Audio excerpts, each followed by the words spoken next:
এত রাতে আমার রুমে কি তোমার? কেন? আমার নিজের ভাইয়ের রুমে আসতে আমি পারি না নাকি? তুই ভেতরে বসে কোনো আকাম করছিলি? ভাই তো বলো মুখে, কিন্তু কাজে তো সেটা মনে হয় না। তোমার সারাদিন তো শুধু হুকুম আর হুকুম। তুই বেশি পেকে গেছিস, কান মলে দিব একদম, পিচ্ছি কোথাকার। বড়দের সাথে মুখে মুখে তর্ক করিস। আসো দেখি কার কানকে মোলে আজ একটা স্পার হয়েই যাবে। তুমি নিজেকে কি মনে করো? তুই কি আমাকে চ্যালেঞ্জ করছিস পিচ্ছি? তোর সাহস তো কম না। দাঁড়া, আজ তোর একদিন কি আমার একদিন। পিচ্ছি বলবে না? আমি তোমার চেয়ে লম্বা আর শক্তিতেও অনেক বেশি। সেটা কি তুমি ভুলে গেছো? ওরে আমার শক্তিমান পুরুষ রে, দেখি তোর কত গায়ে জোর। আজ তোর কান যদি না ছিঁড়েছি তো আমার নামও নীলা না। আবির আর কথা না বাড়িয়ে নীলার হাত ধরে নিচের দিকে এক টানে নিয়ে আসে। নীলা তাল সামলাতে না পেরে সরাসরি আবিরের বুকের উপর এসে পড়ে। আবিরের দুই হাত নীলার কোমর শক্ত করে জড়িয়ে ধরে আছে। নীলার উষ্ণ নিঃশ্বাস আবিরের গলায় আছড়ে পড়ছে। ঘরের ভেতরের পরিবেশটা মুহূর্তেই একটা রোমান্টিক আর থমথমে রূপ নেয়। নীলা অবাক হয়ে আবিরের চোখের দিকে তাকিয়ে থাকে। সে বুঝতে পারে না এই পিচ্চি ছেলেটার গায়ে এত জোর কোথা থেকে এলো। আবিরের চোখে এক অদ্ভুত নিঃশ্বাস যা নীলা আগে কখনো দেখেনি। নীলার বুকের ভেতরটা ধকধক করে ওঠে। সে আবিরের বুক থেকে ওঠার চেষ্টা করে, কিন্তু আবিরের হাতের বাঁধন এতই শক্ত যে সে নড়তে পারে না। আবিরের মুখটা নীলার কানের কাছে এগিয়ে যায়। তার গরম নিঃশ্বাস নীলার ঘাড়ে সুরসুরি দিচ্ছে। নীলার সারা শরীরে একটা বিদ্যুৎ খেলে যায়। সে চোখ বন্ধ করে ফেলে। আবির খুব নরম গলায় নীলার কানের কাছে ফিসফিস করে কিছু বলতে যায়। ঠিক সেই মুহূর্তেই দরজার বাইরে থেকে কুলসুমের গলার আওয়াজ শোনা যায়। ও আবির ভাইজান, বড় আম্মা আপনারা নীলা আপারে নিচে খাইতে ডাকে। সবাই টেবিলে বইসা আছে। কুলসুমের আওয়াজে নীলা ধরপড় করে আবিরের বুক থেকে সরে যায়। তার মুখটা লজ্জায় লাল হয়ে আছে। সে কোনো দিকে না তাকিয়ে এক দৌড়ে রুম থেকে বেরিয়ে যায়। আবির একটা দীর্ঘশ্বাস ফেলে নিজের চুলগুলো হাত দিয়ে টেনে ঠিক করে সে মনে মনে ভাবে আর কতদিন এভাবে নিজেকে আটকে রাখবে। সে একদিন না একদিন নীলাকে তার মনের কথা বলতেই হবে।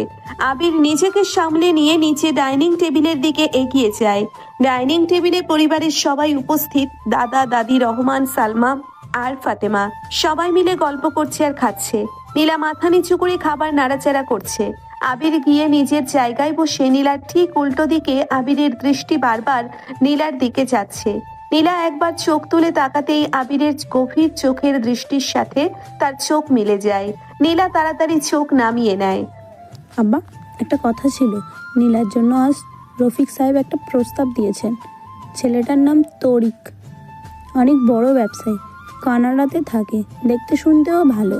ফাতেমার কথা শুনে আবিরের হাত থেকে কাচের গ্লাসটা ফসকে পড়ে যায়। টেবিলের উপর বিকট শব্দে গ্লাসটা ভেঙে টুকরো টুকরো হয়ে যায়। সবাই চমকে উঠে আবিরের দিকে তাকায়। আবিরের চোয়াল শক্ত হয়ে আছে। তার চোখ দুটো রাগে লাল হয়ে উঠেছে। সে নিজেকে নিয়ন্ত্রণ করার আপ্রাণ চেষ্টা করছে, কিন্তু তার বুকের ভেতরটা যেন আগুনে পড়ছে। কি হলো আবির, হঠাৎ করে গ্লাসটা ফেলে দিলি যে? হাত কাটেনি তো তোর? না দাদা, হাত কাটেনি। আমার শরীরটা হঠাৎ করে খুব খারাপ লাগছে। মাথাটা প্রচণ্ড ব্যথা করছে। আমি আজ আর খাবো না, আপনারা খান। আবির আর এক মুহূর্ত সেখানে দাঁড়ায় না। সে হনহন করে সিঁড়ি বেয়ে নিজের রুমের দিকে চলে যায়। পরিবারের সবাই অবাক হয়ে তার যাওয়ার দিকে তাকিয়ে থাকে। সালমা চিন্তিত হয়ে পড়ে ছেলের জন্য, কিন্তু নীলার বুকের ভেতরটা অন্যরকম একটা ব্যথায় মোচড় দিয়ে ওঠে। সে খুব ভালো করেই বুঝতে পারছে আবিরের এই হঠাৎ রেগে যাওয়ার কারণ কি, কিন্তু সে নিজের মনকে বোঝাতে চায় যে এটা তার ভুল ধারণা। আবির তো তার ছোট ভাই, এমন কিছু হতেই পারে না। ছেলেটার হঠাৎ কি হলো? সারাদিন তো ভালোই ছিল। আমি একটু গিয়ে দেখি ওর জ্বর এলো কিনা। আরে ছাড় তো সালমা, হয়তো ইউনিভার্সিটিতে কোনো ঝামেলা হয়েছে। তুই বসে খা। আমি যা বলছিলাম আব্বা, ছেলেটা কিন্তু আসলেই খুব ভালো, নীলার জন্য একদম পারফেক্ট হবে। হ্যাঁ, আমিও রফিকের মুখে শুনেছি ছেলেটা নাকি খুব ভদ্র আর প্রতিষ্ঠিত। নীলার মতো একটা মেয়ের জন্য এমন ছেলেই তো দরকার। আমরা কি আগামী শুক্রবার ওদের আসতে বলবো? তোরা যখন এত করে বলছিস তখন আসতে বল, দেখা যাক ছেলে কেমন। কিন্তু সবার আগে নীলার মতামত জানতে হবে। নীলামা, তোর কোনো আপত্তি নেই তো? দাদা নীলার দিকে তাকিয়ে প্রশ্নটা করেন। নীলা চুপ করে থাকে। তার কানে বারবার আবিরের সেই গরম নিঃশ্বাসের শব্দ আর বুকের ধুকপুকানি ভেসে আসছে। সে বুঝতে পারছে না তার কি বলা উচিত।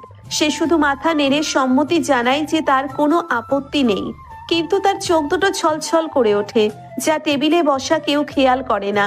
শুধু দূরে দাঁড়িয়ে থাকা রনি আর সুমি একে অপরের দিকে তাকায়। তারা ছোট হলেও বাড়ির অনেক কিছুই বোঝে। ভাইয়ার কিন্তু খবর আছে, দেখিস ভাইয়া এই বিয়ে কিছুতেই হতে দিবে না। আমিও সেটাই ভাবছি। আবির ভাইয়া যেভাবে রেগে গেল তাতে মনে হচ্ছে সামনে বড় কোনো ঝড় আসতে চলেছে। পরের দিন সকালে ইউনিভার্সিটির ক্যান্টিনে বসে আছে আবির। তার মুখটা অন্ধকার, সে অনবরত কফির কাপে চামচ নেড়ে যাচ্ছে। তার সামনে বসে আছে তার সবচেয়ে কাছের বন্ধু সাকিব আর সাকিবের প্রেমিকা জয়া। সাকিব বেশ কিছুক্ষণ ধরে আবিরকে পর্যবেক্ষণ করছে। সে জানে আবিরের মনের ভেতর কি চলছে। কিরে দোস্ত, তুই এভাবে মুখ গোমড়া করে বসে আছিস কেন? কাল রাত থেকে তোর ফোন বন্ধ, ঘটনা কি আমাকে খুলে বলতো।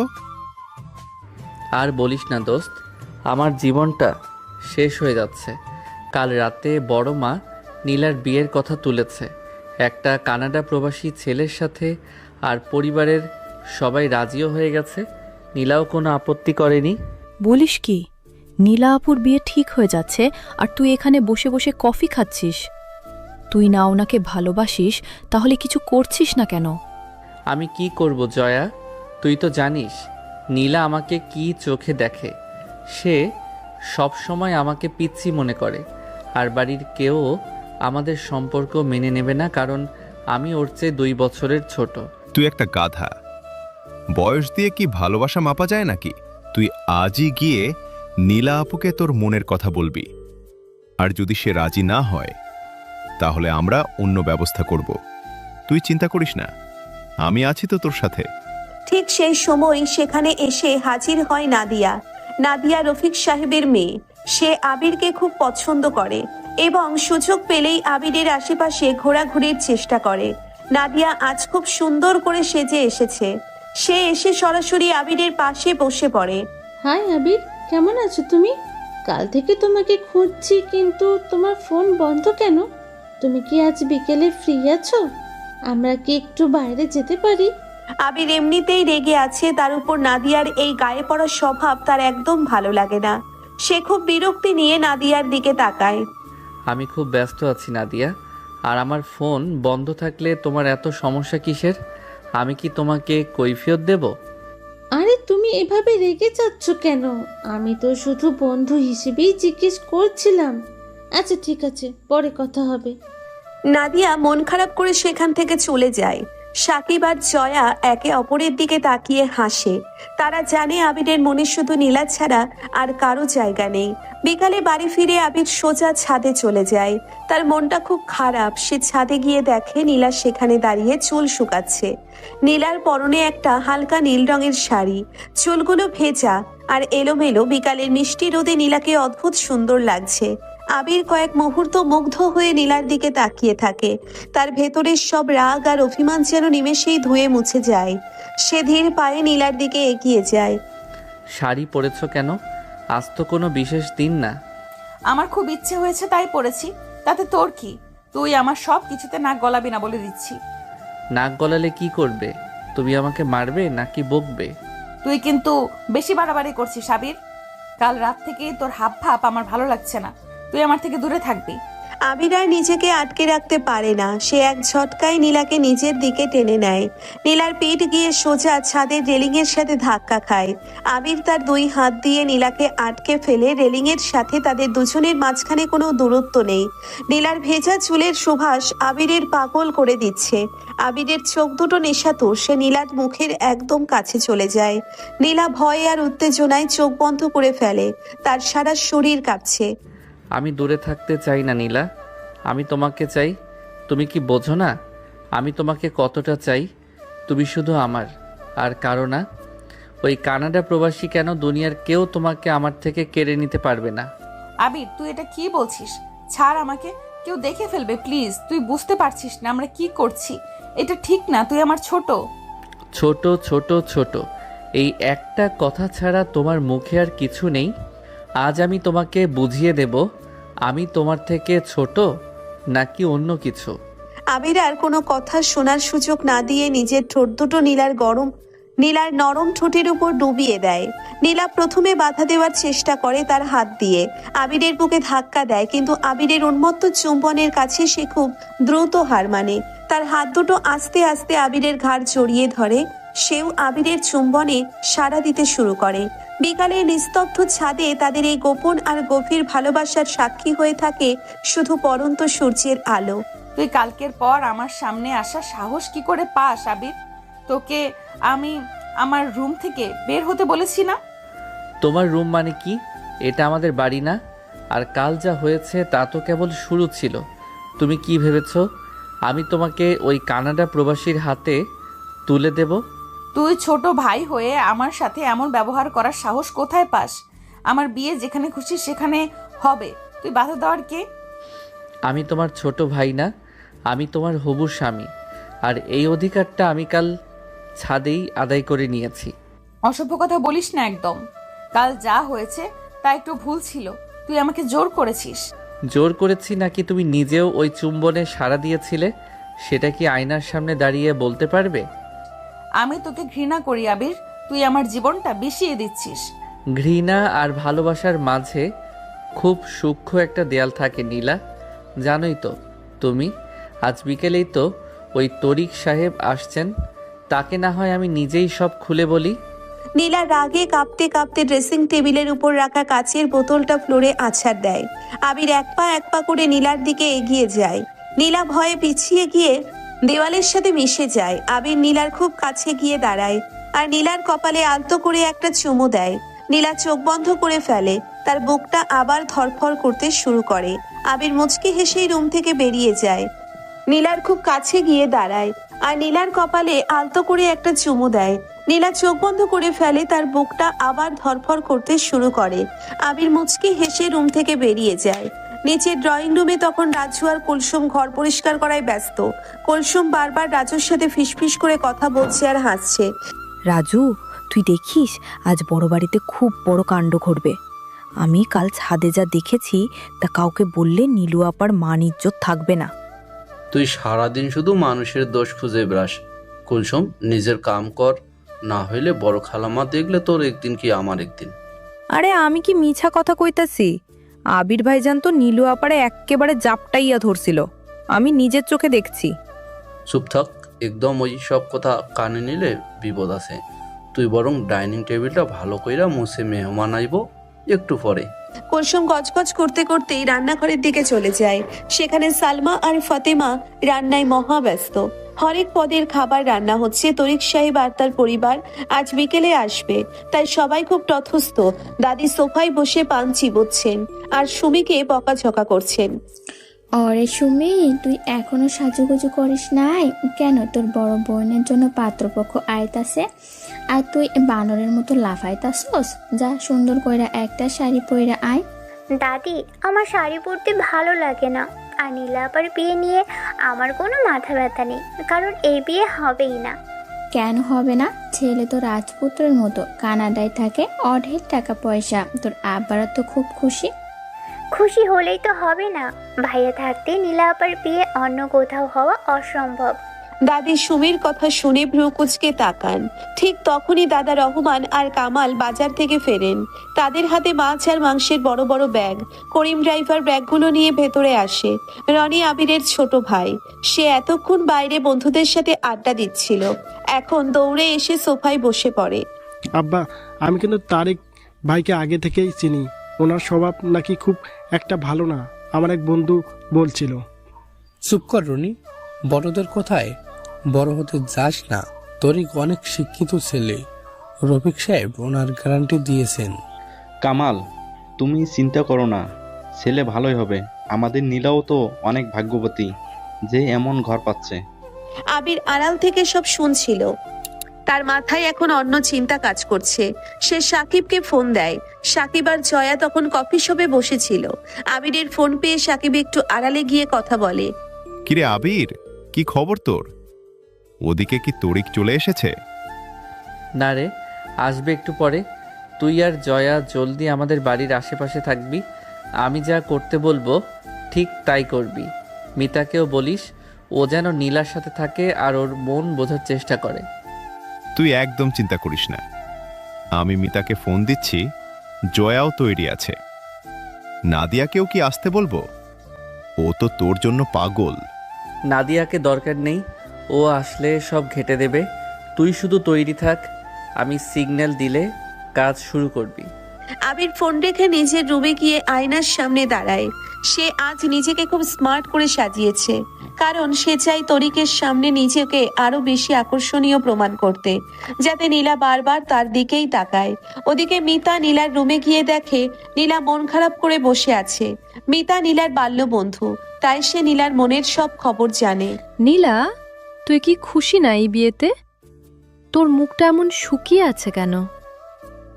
আমি বুঝতে পারছি না মিতা, আমার খুব ভয় করছে।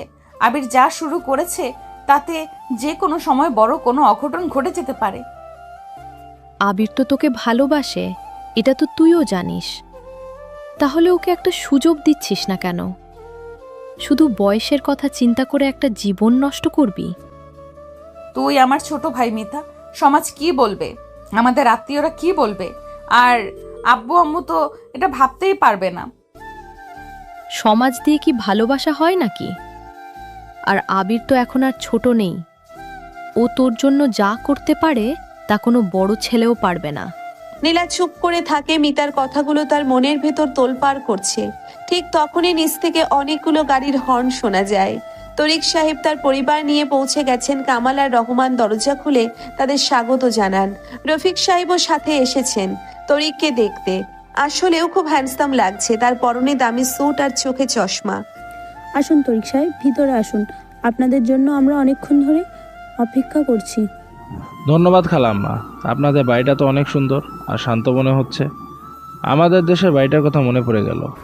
কালাম, তরিক কিন্তু খুব কম সময়ের জন্য এসেছে, তাই আমরা চাইছি আজই সব কথাবার্তা চূড়ান্ত করে ফেলতে। সবাই ড্রয়িং রুমে বসে কথা বলছে। রাজু ট্রেতে করে শরবত আর নাস্তা নিয়ে আসে। দাদি তরিককে খুব খুঁটিয়ে খুঁটিয়ে দেখছেন, তার কাছে যেন কিছু একটা সন্দেহজনক মনে হচ্ছে। দাদি নীলাকে নিচে ডাকার জন্য সুমিকে ইশারা করেন। সুমি আর মিতা মিলে নীলাকে নিচে নিয়ে আসে। নীলা একটা অফ হোয়াইট কালারের জামদানির শাড়ি পরেছে, তাকে অপার্থিব সুন্দর লাগছে। তরিক নীলার দিকে তাকিয়ে মুগ্ধ হয়ে যায়। ওয়াও, নীলা তো ছবিতে দেখার চেয়ে অনেক বেশি সুন্দর। আমি তো ভাবতেই পারিনি বাংলাদেশে এত সুন্দর মেয়ে আছে। ধন্যবাদ। নীলা নিচু স্বরে কথাটি বলে সোফায় বসে পড়ে। আবির এতক্ষণ সিঁড়ির কোনায় দাঁড়িয়ে সব দেখছিল। তরিকের চোখের চাউনি তার একদম পছন্দ হয়নি। সে ধীর পায়ে ড্রয়িং রুমে আসে আর তরিকের ঠিক পাশের সোফাটায় গিয়ে বসে। হ্যালো তরিক ভাই, আমি আবির, নীলার চাচাতো ভাই। কেমন আছেন আপনি? ও আচ্ছা, হ্যালো আবির, আমি ভালো আছি। তুমি কি পড়াশোনা করছো নাকি ব্যবসা? পড়াশোনা করছি আর সাথে পার্ট টাইম কিছু কাজ করি। তবে নীলার সব কাজ আমাকে দেখাশোনা করতে হয়। ও তো আবার খুব ঘরকুনো, আমি ছাড়া কিছুই চেনে না। আবিরের কথা শুনে তরিক একটু অবাক হয়ে নীলার দিকে তাকায়। নীলা অস্বস্তিতে হাত কচলাচ্ছে। কামাল পরিস্থিতি সামাল দেওয়ার জন্য অন্য প্রসঙ্গে কথা বলা শুরু করেন। হাসান সাহেব নীলার ইউনিভার্সিটির প্রফেসর। তিনি হঠাৎ করে বাড়িতে হাজির হন। তার হাতে একগুচ্ছ ফুল আর কিছু বই। আরে না না হাসান সাহেব, আসুন বসুন। আপনি তো আমাদের বাড়ির ছেলের মতোই। আজ নীলার বিয়ের কথা হচ্ছে। এই যে তরিক সাহেব কানাডা থেকে এসেছেন। হাসান সাহেবের মুখটা একটু মলিন হয়ে যায়। তিনি নীলাকে মনে মনে খুব পছন্দ করেন, কিন্তু কখনো বলতে পারেনি আবির হাসান সাহেবকেও খুব একটা সহ্য করতে পারে না। সে বুঝতে পারে নীলার চারপাশে কতজন ঘুরঘুর করছে। জয়া আর সাকিব তখন গেটের বাইরে দাঁড়িয়েছিল। আবির তাদের মেসেজ দেয় কাজ শুরু করার জন্য। সাকিব তখন একটা অজানা নাম্বার থেকে তরিকের ফোনে কল দেয়। তরিক ফোনটা রিসিভ করে বারান্দায় চলে যায়। হ্যালো, কে বলছেন? আমি আপনার শুভাকাঙ্ক্ষী বলছি তরিক সাহেব। আপনি কি জানেন আপনি যার সাথে বিয়ের কথা বলছেন সে অলরেডি বিবাহিত আর তার স্বামীর নাম আবির। আপনি যদি বিশ্বাস না করেন তবে এখনই ছাদে গিয়ে দেখুন, ওখানে ওদের কিছু পার্সোনাল জিনিস আছে। তরিকের কপালে ঘাম জমে যায়। সে ফোনটা কেটে দিয়ে গুমোট মুখে ড্রয়িং রুমে ফিরে আসে। সে সবার দিকে আর চোখে তাকাচ্ছে, বিশেষ করে আবিরের দিকে। আবির তখন খুব স্বাভাবিক ভঙ্গিতে কফি খাচ্ছে। তরিক নিজেকে সামলে নিয়ে কামালের দিকে তাকায়।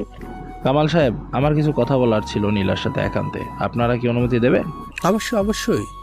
নীলামা, তরিককে নিয়ে ছাদে যাও, ওখানে ঠান্ডা বাতাস আছে, তোমরা একটু কথা বলো। নীলা অনিচ্ছা সত্ত্বেও তরিকের সাথে ছাদে যায়। আবিরও পেছন পেছন যাওয়ার চেষ্টা করে, কিন্তু সালমা তাকে আটকে দেয় রান্নাঘরে কিছু কাজের জন্য। আবির খুব বিরক্ত হয়, কিন্তু মায়ের কথা ফেলতে পারে না। ছাদে যাওয়ার পর তরিক নীলার খুব কাছাকাছি গিয়ে দাঁড়ায়। নীলা, তোমার সাথে কি আবিরের কোনো বিশেষ সম্পর্ক আছে?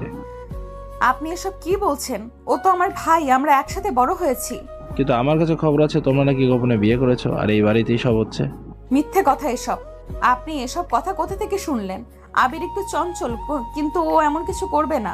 তরিক নীলার হাত ধরার চেষ্টা করে, কিন্তু নীলা দ্রুত হাত সরিয়ে নেয়। ঠিক তখনই সাকিবের শেখানো মতে রাজু দৌড়ে ছাদে আসে আর চিৎকার করতে থাকে। ও নীলু আপা, নিচে জলদি আসেন। আবির ভাইজানের কি যেন হয়েছে, ওনার মুখ দিয়া ফেনা বাইর হইতাছে, সবাই কান্নাকাটি করতেছে। নীলা রাজুর কথা শুনে কলিজা কেঁপে ওঠে। সে তরিককে ওখানে ফেলে রেখেই এক দৌড়ে নিচে নেমে আসে। আবিরের রুমে গিয়ে দেখে আবির বিছানায় শুয়ে আছে আর সবাই তাকে ঘিরে ধরে আছে। আবির গোঙাচ্ছে আর নাটক করছে। সে আসলে সুস্থ, কিন্তু তরিককে তাড়ানোর জন্য এই পরিকল্পনা করেছে।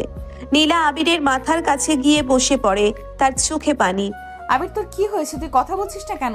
চোখ খোল আবির। নীলা, আমার খুব কষ্ট হচ্ছে, মনে হয় আমি আর বাঁচব না। তুমি কি ওই তরিককে বিয়ে করবে? না, আমি কাউকে বিয়ে করব না। তুই সুস্থ হয়ে ওঠ, আমি তোর সব কথা শুনবো। আমি তোকে ছাড়া কিছুই বুঝবো না। নীলার কথা শুনে আবির মনে মনে হাসে, কিন্তু মুখে যন্ত্রণার অভিনয় চালিয়ে যায়। তরিক নিচে নেমে এসে এই অবস্থা দেখে খুব বিরক্ত হয়। সে বুঝতে পারে এখানে কিছু একটা গোলমাল আছে।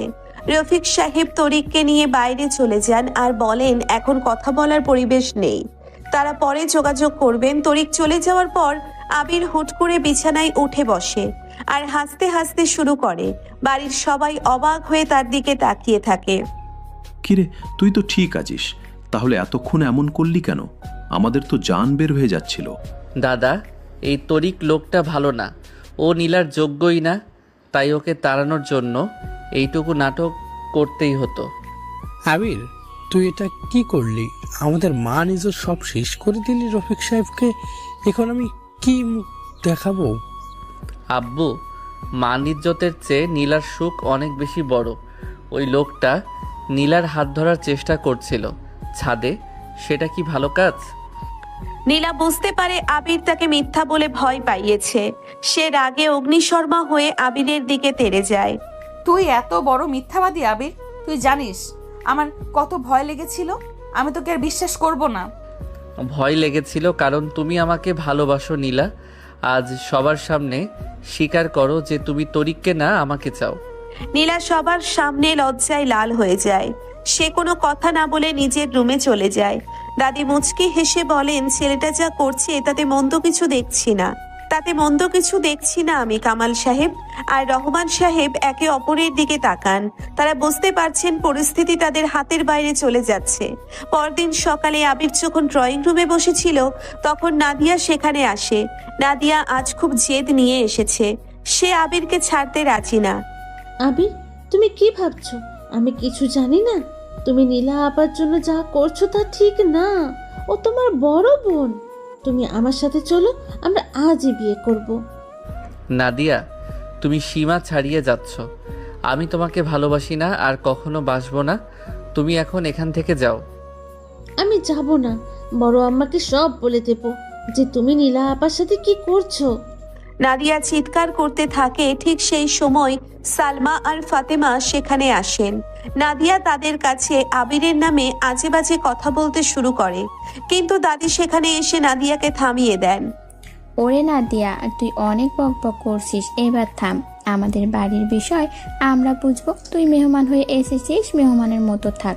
আবির কারে ভালোবাসে আর কারে বাসবে না সেইটা ওর ব্যাপার। নাদিয়া দাদির ধমক খেয়ে গাল ফুলিয়ে চলে যায়। করিম ড্রাইভার তখন গাড়ি নিয়ে বাইরে যাচ্ছিল। আবির করিমকে ডেকে বলে, তাকে ইউনিভার্সিটিতে নামিয়ে দিতে পথে আবির সাকিবের সাথে দেখা করে। তারা পরবর্তী পরিকল্পনার কথা ভাবে। হাসান সাহেব প্রফেসর মানুষ হয়েও নীলার বাড়িতে প্রায়ই আসছেন। এটা আবিরের জন্য একটা বড় দুশ্চিন্তার বিষয়। আবির ঠিক করে হাসান সাহেবকেও একটা শিক্ষা দিতে হবে। রাতে ডাইনিং টেবিলে সবাই যখন খেতে বসেছে তখন হঠাৎ করে লোডশেডিং হয়ে যায়। পুরো বাড়ি অন্ধকারে ডুবে যায়। জয়া আর সুমি মিলে আগে থেকেই মেইন সুইচ বন্ধ করে দিয়েছিল। অন্ধকারের সুযোগে আবির নীলার পাশে গিয়ে বসে আর টেবিলের নিচ দিয়ে নীলার হাত শক্ত করে ধরে ফেলে। নীলা চমকে ওঠে, কিন্তু সে চিৎকার করতে পারে না, কারণ সবাই আশেপাশে বসে আছে। ছাড় আবির, কেউ দেখে ফেলবে। কি করছিস তুই? কেউ দেখবে না, এই অন্ধকারে আমি আর তুমি ছাড়া কেউ নেই। তোমার কি ভালো লাগছে না আমার হাতের স্পর্শ? তুই একটা আস্ত শয়তান আবির। তুই কেন আমাকে শান্তিতে থাকতে দিবি না? শান্তি তো আমার কাছেই পাবে নীলা। একবার আমার বুকে মাথা রাখো, দেখবে সব ভয় দূর হয়ে গেছে। আবির নীলার কানের কাছে গিয়ে ফিসফিস করে কথাগুলো বলে। নীলার সারা শরীরে কাঁটা দিয়ে ওঠে। সে আবিরের হাত থেকে নিজের হাত ছাড়ানোর চেষ্টা করে, কিন্তু আবির আরো শক্ত করে ধরে রাখে। ঠিক সেই মুহূর্তেই মোমবাতি জ্বালিয়ে কুলসুম সেখানে আসে। মোমবাতির আলোতে আবির খুব দ্রুত নিজের হাত সরিয়ে নেয়। নীলা দ্রুত খাবার শেষ করে নিজের রুমে চলে যায়। সে আয়নার সামনে দাঁড়িয়ে নিজের লাল হয়ে যাওয়া হাতটা দেখে আর মনে মনে হাসে। সে বুঝতে পারে সেও আবিরের এই পাগলামিগুলো এখন উপভোগ করতে শুরু করেছে, কিন্তু তার বিবেক বারবার তাকে বাধা দিচ্ছে। আবির তখন বারান্দায় দাঁড়িয়ে সিগারেট খাচ্ছিল। সাকিব তাকে মেসেজ দেয় যে হাসান সাহেব নাকি কাল নীলাকে নিয়ে লাইব্রেরিতে যাওয়ার প্ল্যান করেছেন। আবির মেসেজটা দেখে রাগে ফুঁসতে থাকে। সে ঠিক করে কাল লাইব্রেরিতে এক বিশাল কাণ্ড ঘটাবে, যাতে ওই প্রফেসর আর কখনো নীলার দিকে তাকানোর সাহস না পায়। পরের দিন সকালে নীলা যখন লাইব্রেরিতে যাওয়ার জন্য তৈরি হচ্ছে, তখন আবির তার রুমের সামনে এসে দাঁড়ায়। আজ তুমি লাইব্রেরিতে যাবে না নীলা, ওই প্রফেসরের সাথে যাওয়ার কোনো দরকার নেই। তুই কে আমাকে আটকানোর? আমি ওনার কাছে কিছু ইম্পর্টেন্ট কাজ আছে বলে যাব। আমি কে তা তো কাল রাতেই বুঝিয়ে দিয়েছি। আজ যদি তুমি ওই প্রফেসরের সাথে এক কদমও হাঁটো, তবে আমি নিজেকে শেষ করে দেব বলে দিলাম। নীলা আবিরের চোখের দিকে তাকিয়ে বুঝতে পারে সে মোটেও মজা করছে না। আবিরের চোখে এক অদ্ভুত জেদ আর পাগলামি। নীলা ভয়ে পিছিয়ে যায়। সে বুঝতে পারে আবির যা বলে তা করে দেখায়। সে হাসান সাহেবকে ফোন করে মানা করে দেয় যে সে আজ আসতে পারবে না। হাসান সাহেব মন খারাপ করলেও কিছু বলেন না। আবির বিজয়ের হাসি হেসে নীলার হাত ধরে তাকে নিয়ে ছাদে যায়। সেখানে হালকা বৃষ্টি পড়ছে। বৃষ্টির ঝাপটায় নীলার গায়ের ওড়না ভিজে শরীরে লেপ্টে গেছে। আবির নীলার কোমরে হাত দিয়ে তাকে নিজের খুব কাছে টেনে নেয়। নীলা এবার আর বাধা দেয় না, সেও আবিরের বুকে মাথা রাখে। বৃষ্টির শব্দে তাদের হৃদস্পন্দন এক হয়ে যায়। তুমি শুধু আমার নীলা, এই কথাটা আজ মন থেকে বলো, তবেই আমি তোমাকে মুক্তি দেব। আমি জানি না আবির, আমি শুধু জানি তোকে ছাড়া আমি থাকতে পারছি না। কিন্তু আমাদের এই সম্পর্ক কি কখনো পূর্ণতা পাবে? পাবে নীলা, আমি সেটা করে দেখাবো। আমাদের বিয়ে হবেই, আর ওই তরিক বা হাসান কেউ আমাদের মাঝে আসতে পারবে না। আবির নীলার ভিজে ঠোঁটে আবার নিজের ঠোঁট ছোঁয়ায়। নীলা চোখ বুজে সেই স্পর্শ অনুভব করে বৃষ্টির ধারায় তাদের ভালোবাসা আরো গভীর হতে থাকে। নিচের ড্রয়িং রুমে তখন কামাল আর রহমান নীলার বিয়ের জন্য নতুন কোনো পাত্রের কথা আলোচনা করছেন, কিন্তু তারা জানেন না তাদের ঘরের ভেতরেই ভালোবাসার এক বিশাল যুদ্ধ চলছে, যা খুব শীঘ্রই সবার সামনে প্রকাশ পেতে যাচ্ছে। সকালের মিষ্টি রোদ এসে পড়েছে ড্রয়িং রুমে। দাদি সোফায় বসে তসবিহ পড়ছেন আর কুলসুম ঘর ঝাড়ু দিচ্ছে। রান্নাঘর থেকে ফাতেমা আর সালমার গলার আওয়াজ আসছে। আজ বাড়িতে একটু থমথমে পরিবেশ। কাল রাতের বৃষ্টির পর থেকে নীলার খুব জ্বর। ওরে কুলসুম, তুই কি সারাদিন এই এক জায়গাতেই ঝাড়ু দিবি? যা তো ওপরে গিয়া দেখ আমার নীলা বুবুর জ্বর কমলো কিনা। মাইয়া ডারে কাল রাইতে কত কইরা কইলাম ছাদে যাইস না, শুনলো না কথা। দাদিজান, আমি তো সকালেই দেখা আইছি, নীলু আপার গায়ে অনেক জ্বর। ফাতেমা খালাম্মা তো মাথায় জলপট্টি দিতেছে, আর আবির ভাইজান তো সারা রাত আপার ঘরের সামনেই আছিল। তুই তো সারাদিন খালি এই বাড়ির খবর ওই বাড়ির করস। কুলসুম, নিজের কাম কর, না হইলে বড় খালাম্মা দেখলে তোর একদিন কি আমার একদিন, আজ বাড়িতে মেহমান আইব, কাজ তো এখন অনেক বাহি। রাজু তুই ঠিক কইছস, আজ তো আবার ওই প্রফেসরের পোলাডারে নিয়া ওর বাপ মা আইব। করিম রে ডাক দে, বাজার থেকে মিষ্টি আর ফলমূল নিয়ে আইতে হইব। আমি তো এখানে খাড়াইয়া আছি দাদিজান, আপনি বাজারে লিস্ট দেন, আমি এখনই বড় বাজার থেকে সব তাজা তাজা জিনিস নিয়ে আইতাছি। হ জলদি যা। আর শোন, ওই রফিক সাহেবেরও আসতে কইছে কামাল, তুই ফেরার পথে রফিক সাহেবের বাড়িতে একটা চক্কর দিয়া আইস। ঠিক তখনই আবির সিঁড়ি বেয়ে নিচে নেমে আসে। তার চোখ মুখ লাল, সারা রাত না ঘুমানোর ছাপ স্পষ্ট মুখে। সে সোজা ডাইনিং টেবিলে গিয়ে বসে রাজু তাড়াতাড়ি করে 1 কাপ চা এনে দেয়। ভাইজান, আপনার চা খান, রাইতে ঘুমাচ্ছেন তো? চোখ তো একেবারে জবা ফুলের লাহান লাল হইয়া আছে। তুই এত বকিস কেন রাজু? যা এখান থেকে, আমার একদম ভালো লাগছে না কিছু। আবির, তোর শরীর খারাপ নাকি? কাল রাত থেকে দেখছি তুই কেমন যেন করছিস। নীলার জ্বর, তাতে তোর এত টেনশন করার তো কিছুই নেই। ফাতেমা তো আছেই। আব্বু, তুমি বুঝবে না, নীলার জ্বর অনেক বেশি। আমি ওকে ডাক্তারের কাছে নিয়ে যেতে চাই। তোমরা কেউ তো কিছু করছো না, শুধু মাথায় জলপট্টি দিলে কি জ্বর কমে? আরে বাবা, আমরা কি বসে আছি? আমি তো ডাক্তারকে ফোন দিয়েছি, উনি একটু পরেই আসবেন। তুই এত অস্থির হচ্ছিস কেন? আর শোন, আজ বিকালে হাসান সাহেব ওর বাবা মাকে নিয়ে। আবার হাসান কেন আসবে? ওর বাবা মাকে নিয়ে আসার কি দরকার? আমি তো আগেই বলেছি ওই প্রফেসরের সাথে নীলার বিয়ে হতে পারে না। কামাল ভাই, ও ছোট মানুষ, ওকে ওভাবে বকছেন কেন? আবির, তুই চুপ কর তো। হাসান ছেলেটা অনেক ভালো, আর ওর পরিবারও খুব শিক্ষিত। নীলার জন্য একদম পারফেক্ট। মা, তুমিও শুরু করলে? আমি তোমাদের সবাইকে বলে দিচ্ছি, নীলার বিয়ে এই বাড়িতে শুধু একজনের সাথেই হবে, আর সে কে তা তোমরা খুব তাড়াতাড়ি জানতে পারবে। আবির আর এক মুহূর্তও সেখানে দাঁড়ায় না। সে রাগে গজগজ করতে করতে সোজা নীলার রুমের দিকে চলে যায়। ড্রয়িং রুমের সবাই অবাক হয়ে আবিরের যাওয়ার দিকে তাকিয়ে থাকে। রনি আর সুমি তখন বই হাতে কোচিংয়ে যাওয়ার জন্য তৈরি হচ্ছিল। সুমি, তুই শুনলি ভাইয়া কি বললো? ভাইয়া কিন্তু এবার সিরিয়াস কিছু একটা ঘটিয়ে ফেলবে। আব্বু আর বড় আব্বু বুঝতে পারছে না ভাইয়া নীলাপুকে কতটা চায়। আমিও বুঝতে পারছি, কিন্তু নীলা আপু তো কিছু বলছে না। আপু মুখ খুললে তো সব ঠিক হয়ে যায়। চল আমরা কোচিংয়ে যাই, পরে এসে সব খবর নিব। নীলার রুমে তখন কেউ ছিল না। ফাতেমা একটু আগে রান্নাঘরে গেছেন। নীলা জ্বরের ঘোরে চোখ বন্ধ করে শুয়ে আছে, তার শরীর কাঁপছে। আবির খুব সাবধানে দরজাটা ভেতর থেকে আটকে দেয়। সে ধীর পায়ে নীলার বিছানার পাশে গিয়ে বসে নীলার গরম হাত দুটো নিজের হাতের মুঠোয় নিয়ে নেয়। নীলা চোখ খুলে আবিরকে দেখে তার দুর্বল শরীরেও একটা শিহরণ বয়ে যায়। তুই এখানে কি করছিস? কেউ দেখলে তো সর্বনাশ হয়ে যাবে।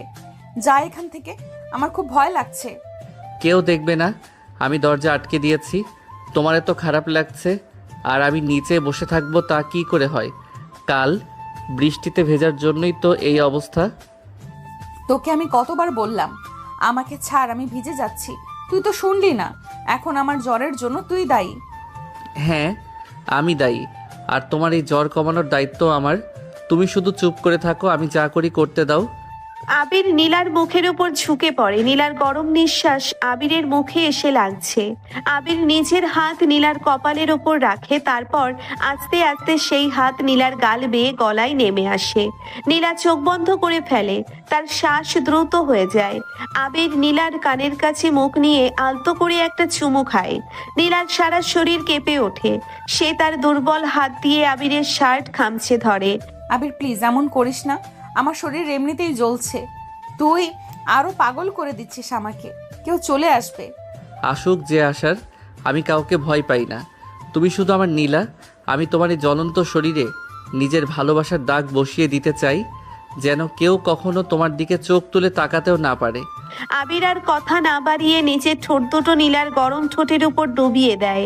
নীলার জ্বরের উত্তাপ আর আবিরের ভালোবাসার উত্তাপ মিলেমিশে একাকার হয়ে যায়। আবির খুব গভীরে গিয়ে নীলাকে অনুভব করতে থাকে, তার হাত দুটো নীলার কোমরের কাছে চলে যায়। নীলা কোনো বাধা দিতে পারে না, সে শুধু আবিরের চুলের ভেতর নিজের আঙ্গুলগুলো ঢুকিয়ে দেয়। বেশ কিছুক্ষণ পর আবির নীলাকে ছেড়ে দেয়। নীলা হাঁপাচ্ছে, তার চোখ দুটো নেশাতুর। বিকেলে ওই প্রফেসর আসছে তার বাপ মাকে নিয়ে। তুমি যদি আজ তাদের সামনে গিয়ে দাঁড়াও তবে আমি এই রুমেই সব ভাঙচুর করব বলে দিলাম। আমি কি করব? আব্বু আম্মু তো আমাকে জোর করে নিয়ে যাবে। তুই বুঝতে পারছিস না কেন? আমি তো তাদের মুখের উপর না করতে পারি না। তোমাকে কিছু করতে হবে না, যা করার আমি করব। তুমি শুধু অসুস্থতার ভান করে বিছানায় শুয়ে থাকবে আর নিচে যাওয়ার নামও নেবে না। ঠিক তখনই দরজায় কড়া নাড়ার শব্দ হয়। ফাতেমা স্যুপ নিয়ে এসেছেন। আবির দ্রুত নীলার কাছ থেকে সরে গিয়ে একটা চেয়ার টেনে বসে পড়ে। নীলাও চোখ বন্ধ করে ফেলে। আবির দরজা খুলে দিলে ফাতেমা ভেতরে আসেন।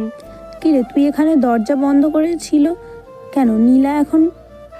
এমনি বড় মা, আমি তো এইমাত্র এলাম আর দেখলাম দরজা একটু ভেড়ানো ছিল, তাই ভালো করে লাগিয়ে দিয়েছি। নীলার জ্বর তো কমছে না, আমি ওকে ডাক্তারের কাছে নিয়ে যাই। না, ডাক্তার তো একটু পরেই আসবে। আমি স্যুপ নিয়ে এসেছি, নীলাকে খাইয়ে দিই। তুই যা, নিচে গিয়ে দেখ ডাক্তার এলো কিনা। আবির মাথা নেড়ে নিচে চলে যায়। দুপুরে আবির সোজা সাকিবের সাথে দেখা করতে যায়। ইউনিভার্সিটির পেছনের মাঠে জয়া আর মিতাও সেখানে ছিল। নাদিয়াও খবর পেয়ে সেখানে হাজির হয়েছে। সে কিছুতেই আবিরকে হাতছাড়া করতে চায় না। কিরে আবির, তুই তো বললি বিকেলে ওই প্রফেসর আসছে, এখন কি করবি?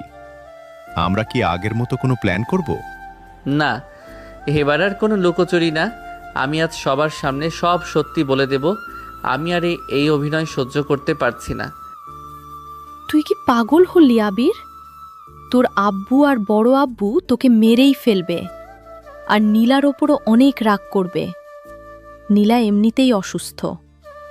মিতা ঠিকই বলছে, তুই এত জলদি সব বলে দিলে হিতে বিপরীত হতে পারে। তুই বরং আমাদের একটা প্ল্যান করতে দে। আমরা এমন কিছু করব যাতে ওই প্রফেসর নিজেই বিয়ে ভেঙে দেয়। তোমরা এসব কি বলছো? আবির, তুমি কেন নীলা আপার পিছনে পড়ে আছো? উনি তো তোমার বড় বোন। আমি তো তোমাকে ভালোবাসি। তুমি আমাকে বিয়ে করো, আমি সব ঠিক করে দেব। তুমি চুপ করবে নাদিয়া? আমি তোমাকে বারবার বলেছি আমার জীবনে শুধু নীলা আছে, আর কেউ নেই। তুমি কেন গায়ে পড়ে অপমানিত হতে আসো? আমি অপমানিত হচ্ছি না, তুমি অপমানিত হবে যখন তোমার পরিবার তোমাকে ধাক্কা দিয়ে বের করে দেবে। আমি আজই বড় আমাকে গিয়ে সব বলে দেব। এই মেয়ে, তুমি বেশি বাড়াবাড়ি করছো কিন্তু। তুমি যদি আবিরের কোনো ক্ষতি করার চেষ্টা করো তবে আমি তোমাকে ছাড়ব না। তুমি এখন এখান থেকে যাও। নাদিয়া রাগে ফুঁসতে ফুঁসতে সেখান থেকে চলে যায়। আবির মাথার চুলগুলো হাত দিয়ে টেনে ধরে সে খুব চিন্তায় পড়ে যায়। এদিকে বিকেলে ড্রয়িং রুমে এক বিশাল আয়োজন। হাসান সাহেব তার বাবা মা এবং ছোট বোনকে নিয়ে এসেছেন। কামাল আর রহমান তাদের খুব খাতির করে বসাচ্ছেন। সালমা আর ফাতেমা নাস্তা সাজাতে ব্যস্ত। দাদি আর দাদা সোফায় বসে তাদের সাথে গল্প করছেন। রফিক সাহেবও এসেছেন। তরিকের বিয়ের প্রস্তাব ভেঙে যাওয়ার পর তিনি হাসানের সেই প্রস্তাবে খুব খুশি। কালাম সাহেব, আমি তো আগে বলেছিলাম হাসান ছেলেটা হীরার টুকরো। আপনারা দেরি না করে আজই আংটি পরিয়ে দিন। রফিক সাহেব ঠিকই বলেছেন কামাল সাহেব। আমরা তো হাসান আর নীলার বিয়ের জন্য একদম প্রস্তুত। হাসান তো নীলাকে অনেক আগে থেকেই পছন্দ করে। আপনারা অনুমতি দিলে আজই কাজটা শেষ করি। এটা তো খুব খুশির খবর। আমাদের দিক থেকে কোনো আপত্তি নেই। নীলা তো আমাদের লক্ষ্মী মেয়ে। আপনাদের ঘরে গেলে আমরা নিশ্চিন্ত হতে পারবো। তার নীলামা কোথায়? তাকে তো দেখছি না। তাকে একটু ডাকুন, আমরা তো আংটি নিয়েই এসেছি। নীলার তো কাল রাত থেকে খুব জ্বর, তাই ও নিজের ঘরে শুয়ে আছে। আমি ওকে ডেকে আনছি, আপনারা একটু মিষ্টিমুখ করুন। ফাতেমা সিঁড়ির দিকে এগোতেই আবির তার রাস্তা আটকে দাঁড়ায়। আবিরের মুখটা থমথমে। আবিরের পেছনে সাকিব আর মিতাও এসে দাঁড়িয়েছে। তারা আবিরকে সাপোর্ট দেওয়ার জন্য এসেছে। বড় মা, নীলা নিচে আসবে না, ওর অনেক জ্বর, ও বিছানা থেকে উঠতে পারছে না। আপনারা ওনাকে আংটি পরাতে পারবেন না? আবির, তুই আবার শুরু করলি? তুই সরে দাঁড়া, ফাতেমা, তুই যা, নীলাকে নিয়ে আয়। একটুখানির জন্য হলেও ওকে নিচে আসতে হবে। আমি তো বললাম নীলা আসবে না। আব্বু, তোমরা জোর করছো কেন? ও অসুস্থ, আর আমি থাকতে কেউ ওকে জোর করে নিচে আনতে পারবে না। আবির, তুমি এত উত্তেজিত হচ্ছ কেন? নীলা অসুস্থ হলে আমরা তো শুধু আন্টি পরিয়ে চলে যাব, ওকে তো আর কাজ করতে বলছি না। আপনি চুপ থাকুন প্রফেসর সাহেব। আপনি ইউনিভার্সিটিতে পড়ান বলে কি অন্যের বাড়ির ব্যাপারেও নাক গলাবেন? নীলা আপনাকে বিয়ে করবে না, এটা কি আপনি বোঝেন না? কামাল সাহেব, এই ছেলেটাকে, ও আমাদের সাথে এভাবে কথা বলছে কেন? আপনারা কি তাকে কোনো শাসন করেন না? আবির, তুই একদম চুপ কর। তুই আমাদের অপমান করছিস। বড়দের সামনে কিভাবে কথা বলতে হয় তুই ভুলে গেছিস। যা, তুই নিজের ঘরে যা। আমি কোথাও যাব না দাদা। তোমরা আমার কথা কেন শুনছো না? আমি নীলাকে ভালোবাসি, আর নীলাও আমাকে ভালোবাসে। আমি কিছুতেই এই বিয়ে হতে দেব না। আবিরের কথায় পুরো ড্রয়িং রুমে পিনপতন নীরবতা নেমে আসে। সবাই স্তব্ধ হয়ে আবিরের দিকে তাকিয়ে থাকে। কামাল সাহেবের মুখ রাগে লাল হয়ে ওঠে। তিনি এক ছুটে গিয়ে আবিরের গালে সজোরে একটা চড় মারেন। চড়ের শব্দে পুরো বাড়ি কেঁপে ওঠে। আবির গাল চেপে ধরে, কিন্তু তার চোখ থেকে একটুও পানি পড়ে না। সে একদৃষ্টিতে কামালের দিকে তাকিয়ে থাকে।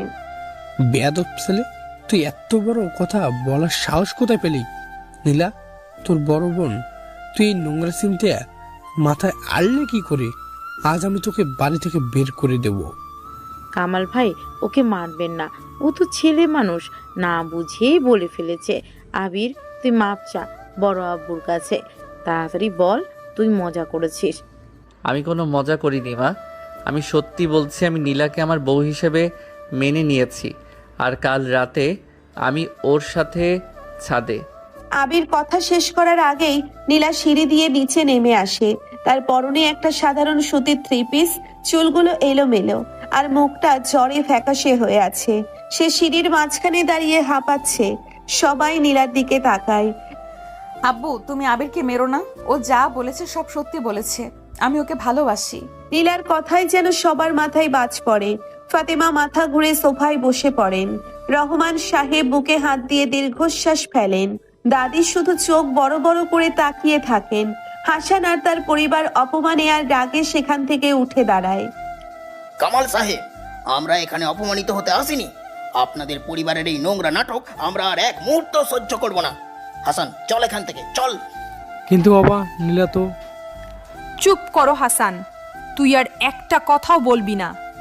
এমন পরিবারের মেয়ের সাথে আমার ছেলের বিয়ে আমি কখনো দেব না।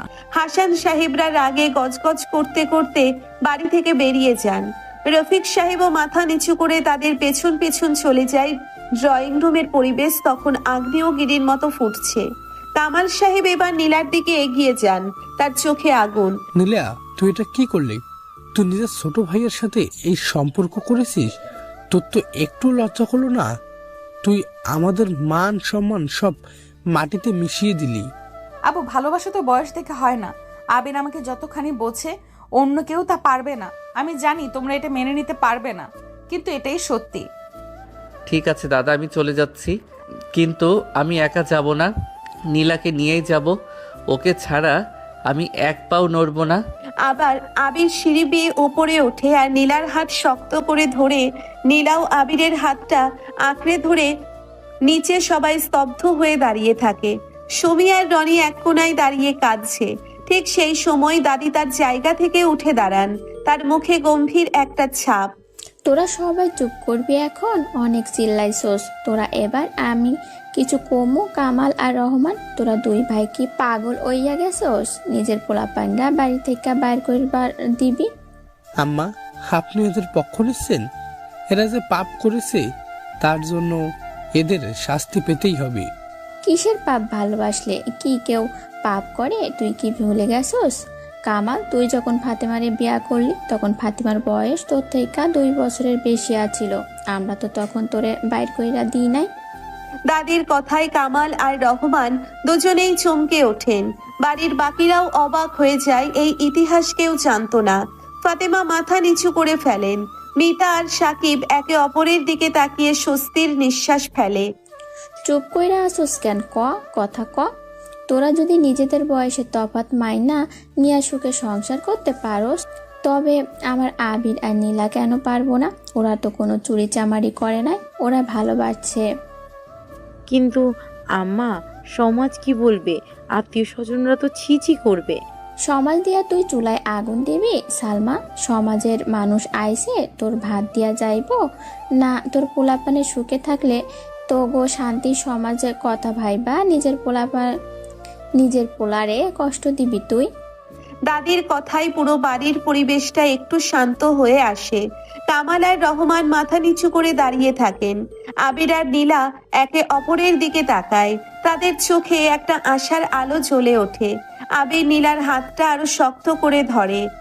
আব্বু, বড় আব্বু, আমরা জানি আমরা তোমাদের কষ্ট দিয়েছি, কিন্তু আমরা একে অপরকে ছাড়া বাঁচতে পারবো না। তোমরা আমাদের একটা সুযোগ দাও। আবির, আমাকে ক্ষমা করে দাও, কিন্তু আবির ছাড়া আমার জীবনটা অন্ধকার। আব্বু, আমাকে ক্ষমা করে দাও, কিন্তু আবির ছাড়া আমার জীবনটা অন্ধকার। আমি ওকে অনেক ভালোবাসি। কামাল সাহেব দীর্ঘশ্বাস ফেলে সোফায় বসে পড়েন। তিনি বুঝতে পারছেন এখন আর কিছুই করার নেই। রহমান সাহেবও তার পাশে বসেন। কিছুক্ষণ পর কামাল সাহেব মাথা তুলে আবিরের দিকে তাকান।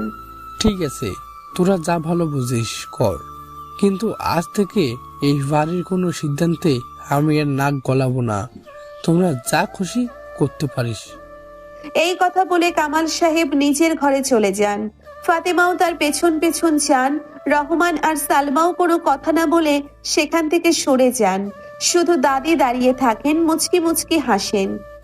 ওই আবির, তুই আর কতক্ষণ মায়াটার হাত ধইরা রাখবি? ওর তো জ্বর, যা ওরে ঘরে নিয়ে যা আর জলদি সুস্থ কর।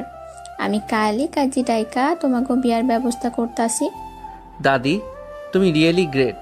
তুমি আজ আমাদের জীবন বাঁচিয়ে দিলে। আমি তোমাকে অনেক ভালোবাসি। আবির আনন্দে দাদিকে জড়িয়ে ধরে। নীলাও হাসি মুখে দাদির দিকে তাকায়। তার চোখ দিয়ে আনন্দ অশ্রু পড়ছে। আবির নীলাকে কোলে তুলে নেয় আর সোজা তার রুমের দিকে হাঁটা শুরু করে। নীলা লজ্জায় আবিরের বুকে মুখ লুকায়। আবির, আমাকে নামিয়ে দে, সবাই দেখছে তো। কুলসুম আর রাজু ওখানে দাঁড়িয়ে আছে। দেখতে দাও সবাইকে। আজ থেকে তুমি আমার বউ। এখন আর কাউকে ভয় পাওয়ার কিছু নেই। আমি তোমাকে এভাবেই সারা জীবন বুকে আগলে রাখবো।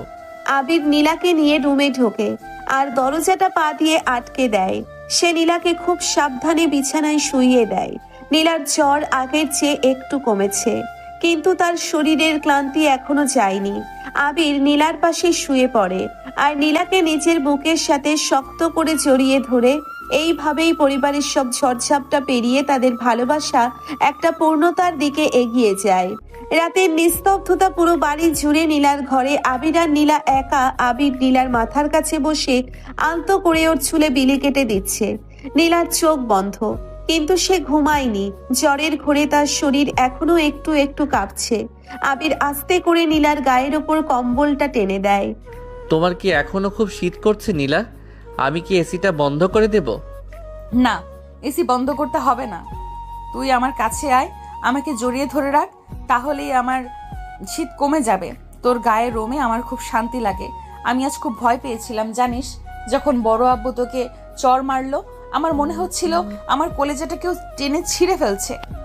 আমি তো তোমার কাছে আছি সারা জীবন, এইভাবেই তোমার কাছে থাকবো। তুমি আজ যে সাহস দেখিয়েছো, আমি সত্যি অবাক হয়ে গেছি। আমি ভাবতেই পারিনি তুমি সবার সামনে এভাবে সত্যিটা স্বীকার করবে। আমি তো ভেবেছিলাম তুমি ভয়ে ওই প্রফেসরের সামনেই চুপ করে থাকবে আর আংটি পরে নেবে। আমি বাধ্য হয়েছি আবির। তুই যেভাবে পাগল হয়ে গিয়েছিলি, আমার ভয় করছিল আব্বু যদি সত্যি তোকে বাড়ি থেকে বের করে দিত, আমি তোকে ছাড়া এক মুহূর্তও বাঁচতে পারতাম না। তুই আমার ছোট ভাই হয়েও কিভাবে আমার পুরো পৃথিবী হয়ে গেলি আমি নিজেই জানি না। আমি শুধু জানি তোকে ছাড়া আমার দম বন্ধ হয়ে আসে। ছোট ভাই কথাটা আর একবারও মুখে আনবে না নীলা। আমি তোমার প্রেমিক, তোমার হবু স্বামী। আর আজ রাতেই আমি তোমাকে বোঝাবো আমি তোমার চেয়ে কতটা বড় আর কতটা অধিকার রাখি তোমার উপর। তুমি শুধু আমার, আর কারো না। আবির নীলার কানের কাছে মুখ নিয়ে ফিসফিস করে কথাগুলো বলে। নীলার সারা শরীরে একটা বিদ্যুৎ খেলে যায়। সে চোখ খুলে আবিরের দিকে তাকায়। আবিরের চোখে এক অদ্ভুত নেশা। যা নীলাকে পাগল করে দেয়। আবির আস্তে আস্তে নীলার মুখের ওপর ঝুঁকে পড়ে, নীলার শুকনো ঠোঁটে নিজের ঠোঁট ছুঁয়ে দেয়। নীলা এবার আর বাধা দেয় না, সে নিজের দুই হাত দিয়ে আবিরের গলা জড়িয়ে ধরে। আবিরের চুম্বনের গভীরতা বাড়তে থাকে। নীলার ঝড়ের উত্তাপ আর আবিরের শরীরের উত্তাপ মিলেমিশে একাকার হয়ে যায়। আবিরের হাত নীলার কোমরের কাছে চলে যায়, সে নীলার পোশাকের উপর দিয়েই নীলার নরম শরীর অনুভব করতে থাকে। নীলা হালকা গুঙিয়ে ওঠে। আবির, আমার খুব কষ্ট হচ্ছে, তুই আমাকে পাগল করে দিবি। আমি আর নিজেকে সামলাতে পারছি না, তুই আমাকে তোর করে নে, আজ সব কিছু শেষ করে দে। আমি আর এই দূরত্বেও সহ্য করতে পারছি না। তুই আমাকে ভালোবাস আবির, অনেক ভালোবাস। আজ না নীলা, আজ তোমার শরীর খারাপ। আমি চাই আমাদের প্রথম রাতটা একদম নিখুঁত হোক। আজ শুধু এভাবেই আমি তোমাকে আদর করব, তুমি শুধু আমার ভালোবাসা অনুভব করো। আমি তোমাকে এত সহজে ছেড়ে দেব না। তোমার শরীরের প্রতিটি ইঞ্চিতে আমি আমার নাম লিখে দেব, কিন্তু আজ তুমি শুধু বিশ্রাম নাও। আবির নীলার গলায় আর ঘাড়ে ছোট ছোট চুমু দিতে থাকে। নীলা চোখ বন্ধ করে সেই সুখ অনুভব করে। বেশ কিছুক্ষণ পর আবির নীলাকে নিজের বুকের ওপর টেনে নেয়। নীলা আবিরের বুকে মাথা রেখে শান্ত হয়ে শুয়ে থাকে। তাদের দুজনের হৃদস্পন্দন এক হয়ে যায়। পরের দিন সকালে পুরো বাড়িতে একটা থমথমে পরিবেশ। দাদি সকাল সকাল উঠে সবাইকে ড্রয়িং রুমে ডেকে পাঠিয়েছেন। রাজু আর কুলসুম এক কোনায় দাঁড়িয়ে আছে। ওরে কামাল আর রহমান, তোরা দুই ভাই এদিকে আয়। কাল রাইতে যা ওইছে তা তো ওইছেই। এখন তোরা কি সিদ্ধান্ত নিলি আমারে খুইলা ক? আমি তো কালই কইছি আমি এই বিয়া দিমই। তোরা যা রাজি না থাকলে আমি একাই সব ব্যবস্থা করবো। আম্মা, আপনি তো সবাই বোঝেন, সমাজের মানুষ আমাদের নিয়ে কি বলবে। আপন চাচাতো ভাই বোনের বিয়ে, তাও আবার মেয়ে বড়, ছেলে ছোট মানুষ, তো হাসাহাসি করবে। আমরা আত্মীয় স্বজনদের মুখ দেখাবো কি করে? ওই হাসান সাহেবের বাপ মা তো কাল আমাদের অপমান করেই গেল। ভাই ঠিকই বলছে আম্মা। আবির আর নীলের বয়সের তফাৎটা মানুষ কিভাবে নেবে? আমাদের তো একটা সম্মান আছে সমাজে। কাল আবির যে কাণ্ড করছে তাতে আমাদের মাথা হেড হয়ে গেছে। তবু সমাজের মানুষের মুখে আমি ছাইরা দিমু। তোরা দুই ভাই কিচ্ছু বুঝোস না। নীলা আর আবির সুখে থাকলে তবু আর কি লাগে? ফাতেমা, সালমা, তোরা কিছু কস না কেন? তোরা কি চাস তোমাগো পোলাপান সারা জীবন কান্দুক? সমাজের কথা ভাইবা নিজের পোলারে কষ্ট দিবি তোরা? আম্মা, আপনি তো জানেন আমি নীলাকে কতটা ভালোবাসি, কিন্তু ওর আব্বু তো কাল অনেক রেগে ছিল, আবিরকে চড়ও মেরেছে। এখন আবির যদি অভিমান করে থাকে, নীলাও তো কাল খুব কান্নাকাটি করেছে। আমি তো চাই ওরা সুখে থাকুক। আমিও ফতেমা আপার সাথে একমত আম্মা। আবির তো আমাদেরই ছেলে, ও যদি নীলাকে নিয়ে ভালো থাকে তবে আমাদের আর কি চাবার থাকতে পারে? আমরা তো ওদের ভালোই চাই, শুধু বয়সের কথাটা ভেবেই আমরা ভয় পাচ্ছিলাম। ঠিক আছে আম্মা, আপনি যখন এত করেই বলছেন আর এইবারের মেয়েরাও যখন রাজি, তখন আমার আর কি বলার থাকতে পারে। কিন্তু বিয়ের আয়োজন খুব বড় করে করা যাবে না, একবারে নিজেদের মধ্যে ছোট করে করতে হবে। আমি এত মানুষের সামনে এই বিয়ে নিয়ে কথা বলতে পারবো না। ঠিক আছে, আমি তাই করবো। একেবারে ঘরোয়াভাবে বিয়া হইব কালই। কাজী টাইকা বিয়া পড়ামো। তোরা হাসি মুখে কাজকর্মে হাত দে আর মানুষজনরে খবর দে। আমি বাইচা থাকতে এই বাড়িতে আমার হুকুমে চলবো। দাদির ধমক খেয়ে সবাই চুপ হয়ে যায়। ফাতেমা আর সালমা বুঝতে পারে এখন আর অমত করে লাভ নেই। তারা ধীরে ধীরে নীলার ঘরের দিকে যায়।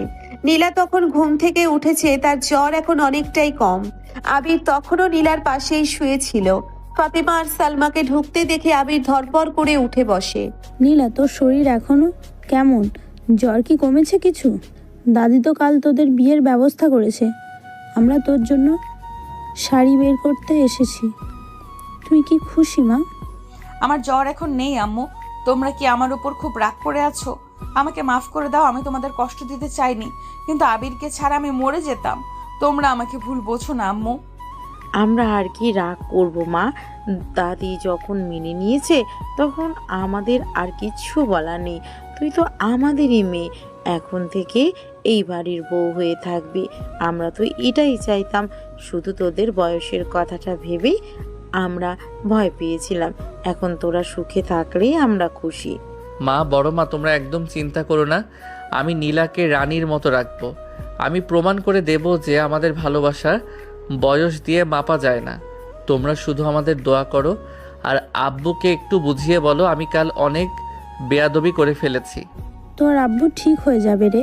তুই তো জানিস সে একটু রাগী, কিন্তু তোকে তো অনেক ভালোবাসে। তুই নিচে গিয়ে ওর সাথে কথা বল, দেখবি সব ঠিক হয়ে গেছে। আমরা নীলাকে খাইয়ে দিচ্ছি, তুই যা নিচে গিয়ে সবার সাথে কথা বল। আবির হাসি মুখে নিচে চলে যায়। দুপুরে সাকিব, জয়া আর মিতা এসে হাজির হয়। তারা এসেই পুরো বাড়ি মাতিয়ে তোলে। রনি আর সুমিও তাদের সাথে যোগ দেয়। ড্রয়িং রুমে সবাই গোল হয়ে বসে আড্ডা দিচ্ছে আর আবির নীলাকে খেপাচ্ছে। কিরে দোস্ত, তুই তো এক্কেবারে ছক্কা হাঁকিয়ে দিলি। আমরা ভাবলাম তুই শুধু প্রেমই করবি, কিন্তু তুই তো একেবারে বিয়ের পিড়িতে বসে গেলি। তা আমাদের মিষ্টি খাওয়াবি না, নাকি শুধু বউ নিয়েই থাকবি? তোদের শুধু মিষ্টি কেন, বিরিয়ানি খাওয়াবো দোস্ত। তুই আর জয়া না থাকলে তো কালকের ওই প্রফেসরকে তাড়ানো যেত না। তোদের অনেক ধন্যবাদ, তোরা আমার সত্যিকারের বন্ধু। আমাদের ধন্যবাদ দিতে হবে না, তুই শুধু নীলা আপুকে সুখে রাখিস। আর শোনো, কাল কিন্তু আমরা অনেক মজা করব বিয়ের সময়। আমরা তোদের দুজনের অনেক ছবি তুলব আর ফেসবুকে পোস্ট করব, সবাই দেখুক তোদের ভালোবাসা। নীলা, তুই তো একদম চুপ হয়ে আছিস, লজ্জা পাচ্ছিস নাকি? তোর পিচ্চি ভাই কাল তোর স্বামী হতে যাচ্ছে, তোর অনুভূতি কি বলো আমাদের? তুই তো ওকে আগে শুধু বকতি আর কান মলতি, এখন কি করবি? তুই একদম চুপ কর মিতা, তোরা সবাই মিলে আমাকে পাগল করে দিবি। এমনিতেই আমার খুব নার্ভাস লাগছে। আবির, তুই ওদের থামা, এরা বেশি বকছে। আমি কিন্তু উঠে চলে যাব বলে দিচ্ছি। ওরা তো ঠিকই বলছে নীলা, কাল থেকে আমি তোমার স্বামী আর তুমি আমার বউ। এখন থেকে আমার সব কথাই তোমাকে উঠতে বসতে হবে। আমি যা বলবো তাই শুনতে হবে, না হলে কিন্তু সোজা পানিশমেন্ট। ভাইয়া, তুই কিন্তু এখন থেকে নীলাপুর উপর হুকুম চালানো শুরু করে দিলি। বিয়ের পর না জানি কি করবে। নীলাপু, তুমি কিন্তু ভাইয়াকে একদম ছাড় দেবে না। তুমি বড়, তুমি ওকে শাসন করবে। হ্যাঁ আপু, ভাইয়া তো এমনিতে অনেক রাগী, তুমি ওকে কন্ট্রোলে রাখবে। আমরা সবাই তোমার পক্ষে আছি। ভাইয়া তুমি কিছু বললে আমাদের জানাবে, আমরা ভাইয়ের কান মলে দেব। তোরা দেখি এখন থেকেই বউয়ের দলে চলে গেলি। দাঁড়া, তোদের আমি মজা দেখাচ্ছি। আগে বিয়েটা তো হোক, তারপর তোদের দুজনের খবর আছে। আমার বউকে আমার বিরুদ্ধে উস্কে দিচ্ছিস। সবাই মিলে হাসাহাসি করতে থাকে। ঠিক এমন সময় বাড়ির গেটে একটা গোলমাল শোনা যায়। নাদিয়া এসে হাজির হয়েছে, তার মুখ রাগে লাল। সে সোজা ড্রয়িং রুমে ঢুকে আবিরের সামনে এসে দাঁড়ায়। সবাই অবাক হয়ে তার দিকে তাকায়। আবির, তুমি এটা কি করছো? তুমি নীলা আপুকে বিয়ে করতে পারো না। তুমি আমাকে কথা দিয়েছিলে তুমি আমাকে ভালোবাসো, আর এখন তুমি আমাকে ধোঁকা দিচ্ছ। আমি কিছুতেই এই বিয়ে হতে দেব না। নাদিয়া, তুমি মিথ্যা বলা বন্ধ করো। আমি তোমাকে কবে ভালোবাসার কথা বলেছি? আমি সব সময় তোমাকে এড়িয়ে চলেছি। তুমি নিজে থেকে গায়ে পড়ে আমার সাথে কথা বলতে আসতে, আর আমি তোমাকে বারবার বলেছি আমি নীলাকে ভালোবাসি। তুমি কেন বুঝতে চাও না? হ্যাঁ নাদিয়া, তুমি মিথ্যা বলছো। আবির কোনোদিন তোমাকে প্রশ্রয় দেয়নি। তুমি নিজেই আবিরের পেছনে ঘুরে বেড়াতে। আর আমাদের আবির তো প্রথম থেকেই নীলা আপুর জন্য পাগল। তুমি মিথ্যা অপবাদ দিয়ে এখানে ঝামেলা করতে এসো না। তোমরা সবাই মিলে আমাকে মিথ্যাবাদী বানাচ্ছ। আমি বড় আম্মাকে সব বলে দেব যে তোমরা নীলা আপুর সাথে আবিরের বিয়ে দিয়ে কত বড় পাপ করছো। আপন ভাই বোনের মধ্যে বিয়ে, এসব সমাজ মেনে নেবে না। ওরে মাইয়া, তুই অনেক বকবক করছস। এখন আমার বাড়ি থাইকা বাইর হ। আমার নাতিন আর নাত বউয়ের বিয়া নিয়া আজে বাজে কথা কইলে আমি কিন্তু সত্যি সত্যি পুলিশ ডাকুম। আমার আবির আর নীলা একে অপরের ভালোবাসে, এইখানে তোর নাক গলানোর কোনো দরকার নাই। যা বাইর হ আমার বাড়ি থাইকা। দাদির কড়া কথায় নাদিয়া অপমানিত হয়ে সেখান থেকে দৌড়ে চলে যায়। সবাই একটা স্বস্তির নিঃশ্বাস ফেলে আবির নীলার দিকে তাকিয়ে মুচকি হাসে। বিকাল বেলা আবির আবার নীলার ঘরে যায়। নীলা তখন আয়নার সামনে দাঁড়িয়ে নিজের চুল আঁচড়াচ্ছিল। আবির পেছন থেকে গিয়ে নীলাকে শক্ত করে জড়িয়ে ধরে। কাল আমাদের বিয়ে নীলা, তুমি কি বুঝতে পারছো? কালকের পর থেকে তুমি শুধু আমার, এই ঘর, এই বিছানা, সব কিছু আমাদের হবে। আমি আর অপেক্ষা করতে পারছি না। আমার ইচ্ছে করছে এখনই সব নিয়ম কানুন ভেঙে ফেলি। আবির, তুই এত অধৈর্য হচ্ছিস কেন? কাল তো বিয়ে হয়েই যাচ্ছে, আর একটা রাতেরই তো অপেক্ষা। তুই আমাকে ছাড়, কেউ দেখে ফেলবে। সবাই নিচে কাজের মধ্যে ব্যস্ত, আর তুই এখানে এসে এসব করছিস। দেখুক সবাই, আমি কাউকে ভয় পাই না। তুমি আমার বউ, আমি তোমাকে আদর করব, তাতে কার কি? আমি তো তোমার কাছে আমার অধিকার দাবি করছি। তুমি আজ এত সুন্দর করে সেজেছো কেন? আমাকে পাগল করার জন্য? আমি কোথায় সাজলাম? আমি তো শুধু চুল আঁচড়াচ্ছিলাম। তুই সবসময় আমাকে নিয়ে এমন মাতামাতি করিস কেন? আমার খুব লজ্জা করে জানিস। আবির, তুই যখন আমার দিকে ওভাবে তাকাস, আমার বুকের ভেতরটা কেঁপে ওঠে। তোমার এই কাঁপুনিটাই তো আমি চাই নীলা। আমি চাই তুমি আমাকে দেখে এভাবেই পাগল হয়ে যাও। আমি তোমার শরীরের প্রতিটি অংশে আমার স্পর্শ রেখে যেতে চাই। তুমি শুধু আমাকে অনুভব করো। আবির নীলার ঘাড়ে মুখ ঘষতে থাকে। নীলার শরীর শিরশির করে ওঠে। সে চোখ বন্ধ করে আবিরের বুকে মাথা এলিয়ে দেয়। আবিরের হাত নীলার পেটের উপর দিয়ে ঘুরে এসে নীলার বুকে স্পর্শ করে। নীলা একটা দীর্ঘশ্বাস ছাড়ে। আবির নীলার কানের লতিতে হালকা করে কামড় দেয়। নীলার সারা শরীর উত্তেজনায় কাঁপতে শুরু করে। আবির প্লিজ, আর না, আমি আর সামলাতে পারছি না। তুই আমাকে ছেড়ে দে, না হলে আমি মরে যাব। তোর এই আদর আমার সহ্য হচ্ছে না। তুই বড্ড বেশি পাগল করে দিস আমাকে। আমি তো তোমাকে পাগল করতেই চাই নীলা। তুমি শুধু আমার ভালোবাসার সাগরে ডুবে থাকো। আমি তোমাকে এত ভালোবাসা দেব যে তুমি অন্য সব কিছু ভুলে যাবে। কালকে রাতটা আমাদের জীবনের সেরা রাত হবে। আমি তোমাকে রানীর মতো সাজিয়ে আমার বুকে টেনে নেব। আবির নীলাকে নিচের দিকে ঘুরিয়ে নেয় আর নীলার ঠোঁটে একটা গভীর আর দীর্ঘ চুমু দেয়। নীলাও এবার পূর্ণ শক্তিতে আবিরকে জড়িয়ে ধরে। তাদের দুজনের শরীরের উত্তাপ আর ভালোবাসার গভীরতায় পুরো ঘরটা যেন একটা রোমান্টিক স্বর্গে পরিণত হয়। আবির নীলার শাড়ির আঁচলটা সরিয়ে দেয় আর নীলার উন্মুক্ত কাঁধে নিজের ঠোঁট ছোঁয়ায়। নীলা আবিরের চুলগুলো শক্ত করে খামচে ধরে। আবির, তুই আমাকে তোর করে নে, আমাকে আর দূরে রাখিস না। আমি তোর এই অধিকার মেনে নিয়েছি। তুই আমার স্বামী, তুই আমার সব। আমি তোকে ছাড়া আর কিছুই ভাবতে পারি না। তুমি আমার জান নীলা, তুমি আমার সব কিছু। আমি তোমাকে কখনোই দূরে রাখবো না। কালকের দিনটার পর থেকে আমাদের আর কোনো লুকোচুরি থাকবে না। আমরা সবার সামনে হাত ধরে হাঁটবো। আমি তোমাকে সবার সামনে চুমু খাবো। কেউ আমাদের আটকাতে পারবে না। আবির নীলার মুখে, ঘাড়ে আর বুকে অজস্র চুমু দিতে থাকে। নীলা শুধু আবিরের ভালোবাসায় নিজেকে সঁপে দেয়। তাদের এই গোপন আর গভীর ভালোবাসার মুহূর্তগুলো তাদের সম্পর্কের ভিত আরও মজবুত করে তোলে। বাইরে তখন বিয়ের আয়োজন চলছে। কালকের বিয়ের জন্য পুরো বাড়ি সেজে উঠেছে, আর ভেতরে এই দুই ভালোবাসার মানুষের হৃদয় এক হয়ে যাচ্ছে একটা নতুন ভবিষ্যতের আশায়। আজ কিন্তু আমাদের জীবনের সবচেয়ে খুশির দিন নীলা। তুমি কি তৈরি আমাকে সারা জীবনের জন্য সহ্য করার জন্য? তোকে সহ্য করার অভ্যাস আমার ছোটবেলা থেকেই আছে। তুই তো আমার পিছু ছাড়িস না কখনো।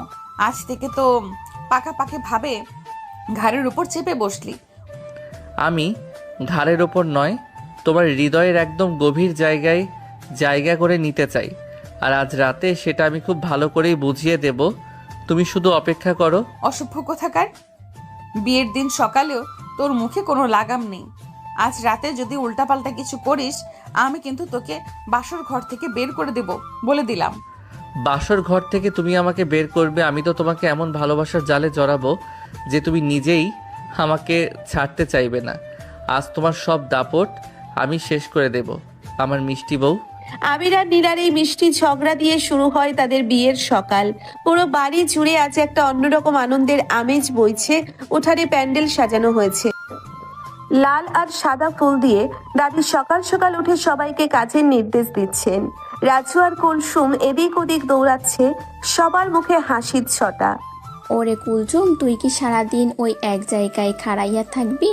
যা গিয়া দেখ বাবুর্চি গোস্ত চুলাই দিছে কিনা। আর রাজু, তুই গিয়া ড্রয়িং রুমের সোফাগুলো কভার ঠিক কর। আজ আমার নাতিনের বিয়া, কোনো কামে যেন খুঁত না থাকে। দাদিজান, আমি তো সকাল থেকেই দৌড়াইতাছি।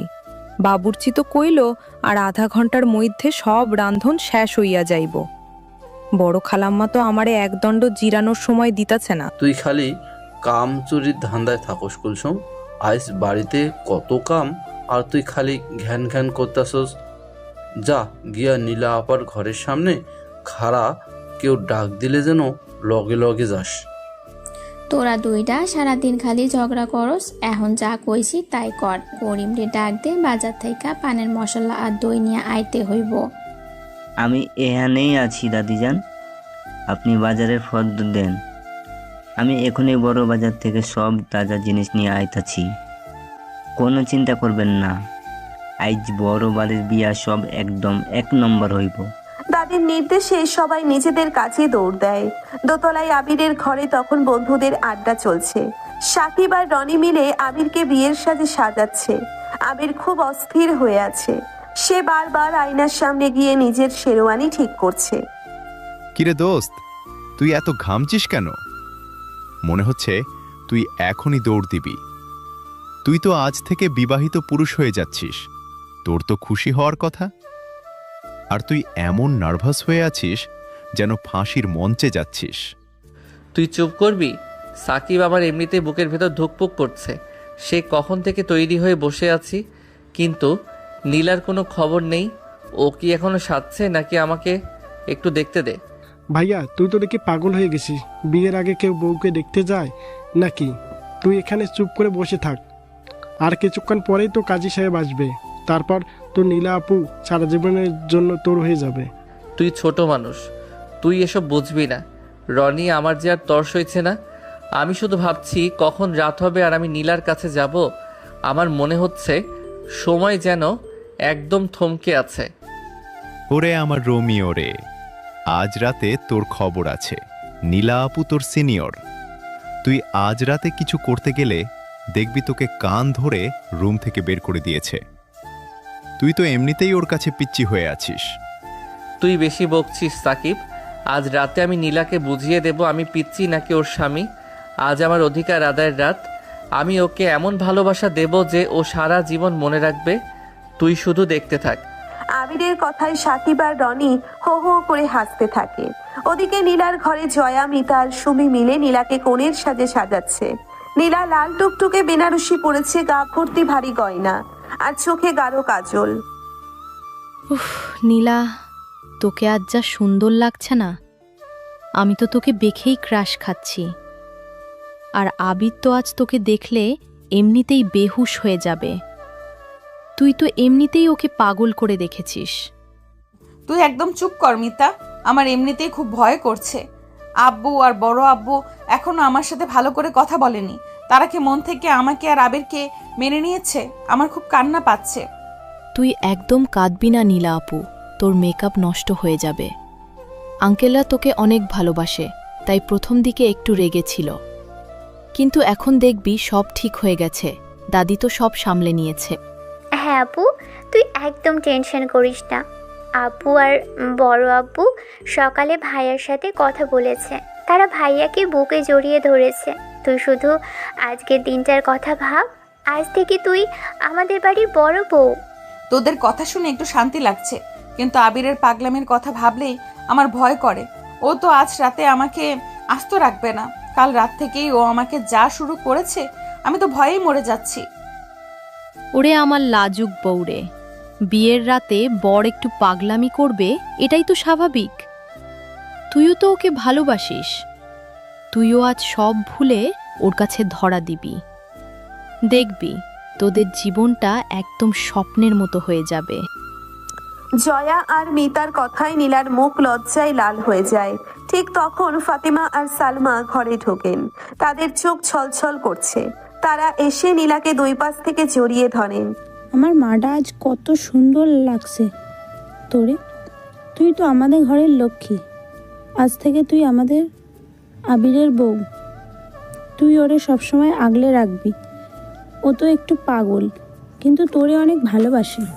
হ্যাঁ রে নীলা, আমরা হয়তো প্রথমে একটু ভুল বুঝেছিলাম, কিন্তু তুই ছাড়া আবির যে বাঁচবে না সেটা আমরা বুঝে গেছি।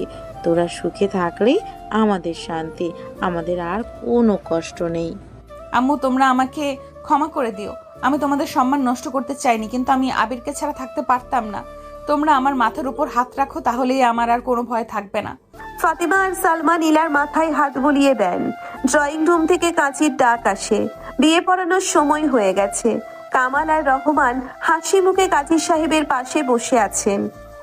আম্মা, আপনি এবার আবিরকে নিচে রাখুন। কাজী সাহেব তো সব প্রস্তুত করে ফেলেছেন, আর দেরি করে লাভ নেই। কাজটা তাড়াতাড়ি শেষ করাই ভালো। হ্যাঁ, আবিরকে ডাক আর নীলাকেও নিচে নিয়ে আয়।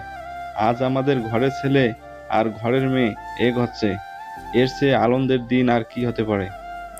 ওরে রাজু, গিয়া আবিরে ডাক দে আর জয়া মিটারে ক নীলা বুবুরে নিচে নিয়ে আইতে। আজ আমার নাতিনের বিয়া, আমি খুব খুশি। রাজু দৌড়ে গিয়ে আবিরকে ডেকে আনে। আবির সোনালী রঙের শেরওয়ানি পরে একদম রাজপুত্রের মতো নিচে নেমে আসে। সবার চোখ আবিরের দিকে। সে এসে কাজী সাহেবের সামনে বসে একটু পর মিতা আর জয়া নীলাকে ধরে নিচে নিয়ে আসে। নীলাকে দেখে আবির তো চোখ ফেরাতেই পারছে না। বাবা আবির রহমান, তুমি কি এই নীলা কামালকে তোমার স্ত্রী হিসেবে 5 লক্ষ টাকা দেনমোহরে কবুল করছো? আলহামদুলিল্লাহ, আমি কবুল করছি। কবুল কবুল কবুল। আবিরের ভরাট গলায় কবুল বলার শব্দে পুরো ড্রয়িং রুম আনন্দে মুখরিত হয়ে ওঠে। আবিরের চোখ নীলার দিকে স্থির। এবার কাজী সাহেব নীলার দিকে তাকান। মা নীলা, তুমি কি এই আবির রহমানকে 5 লক্ষ টাকা দেনমোহরে তোমার স্বামী হিসেবে কবুল করছো? আলহামদুলিল্লাহ, আমি কবুল করছি। কবুল কবুল কবুল। নীলার কবুল বলার সাথে সাথে সবার মুখে খুশির হাসি ফুটে ওঠে। দাদি সোফা থেকে উঠে গিয়ে নীলার কপালে চুমু খায়। কামাল আর রহমান আবিরকে বুকে টেনে নেন। সালমা আর ফাতেমা খুশিতে কাঁদতে শুরু করেন। আবির, তুই আজ থেকে আমার মেয়ের স্বামী। তুই ওকে সুখে রাখবি। আমার মেয়েটা যেন কোনোদিন চোখের পানি না ফেলে। তুই ওকে তোর জীবনের চেয়েও বেশি ভালোবাসবি। আব্বু, আপনি কোনো চিন্তা করবেন না। নীলা আমার জীবন, আমার নিঃশ্বাস। আমি ওকে কখনো কাঁদতে দেব না। আমি ওকে রানীর মতো আমার বুকে আগলে রাখবো, এটা আমার ওয়াদা। আমরা জানি তুই পারবি। তোদের দুজনের ভালোবাসার কাছে আমরা সবাই হেরে গেছি। তোরা সারা জীবন এইভাবেই একসাথে থাকিস। আমাদের দোয়া সবসময় তোমাদের সাথে আছে। সবার আশীর্বাদ নিয়ে বিয়ের মূল অনুষ্ঠান শেষ হয়। রাতে বাড়ির সবাই মিলে উঠানে বসে এক বিশাল ভুরিভোজ করে হাসি গান আর আড্ডায় পুরো বাড়ি গম গম করতে থাকে। রাত তখন 10টা বাজে। আবির আর নীলার বাসর ঘরের প্রস্তুতি চলছে।